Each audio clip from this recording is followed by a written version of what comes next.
kakatapos ko lang maghilamos at mag-apply na naman ako ng Vitaplus Anthocyanin Bubble Facial Mask. Ayan. So actually, isang sachet lang ang gagamitin nito. Pwede din half lang kasi marami naman. 4 grams na yung laman ng isang sachet. Actually, 12 sachet na po yung sa isang box. At saka 100 pesos plus lang siya mabibili. So sulit na sulit siya. Nakakatulong pa para mag-block ng mga pores. Ayan. So ayan, nakakatanggal pala to ng whiteheads and blackheads. At saka, nag-i-exfoliate din ng skin and clean our pores. Ayan, mabilis lang to siya i-apply. Ilagay mo lang sa buong mukha and leave it for 15 to 20 minutes. Tapos makikita mo, after 10 minutes, bumubula na yung parang gel. Bumubula yan siya after 10 minutes. So, leave mo lang ng 15 to 20 minutes. Pwede mo na siya banlawan, hilamos or wipe.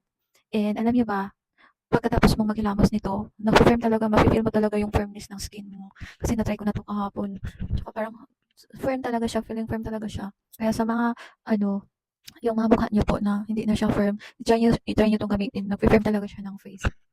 So, ayan, nililive ko lang siya ng 15 minutes. So, 10 minutes na siyang nilive ko. At saka makikita mo na naman talaga na bumubula talaga siya.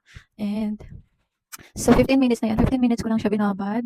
And, look at this. So, after 15 minutes, pinunasan ko na siya. And makikita mo talaga na parang nagka-close talaga yung mga pores namin na. O, tingnan mo naman, di ba? Nagka-close talaga yung pores. Kaya, hindi pwedeng maghilamos lang tayo. Hindi sapat yung paghilamos natin. Kaya kailangan din natin ng exfoliator.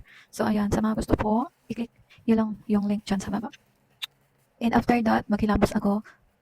And syempre, pagkahilamos mo niyan, mapipil mo talaga na sobrang lambat yung skin mo nito mga mi. At saka, mag-close talaga yung pores and feeling firm talaga yung skin. Kaya click nyo lang yung link at mag-check out na.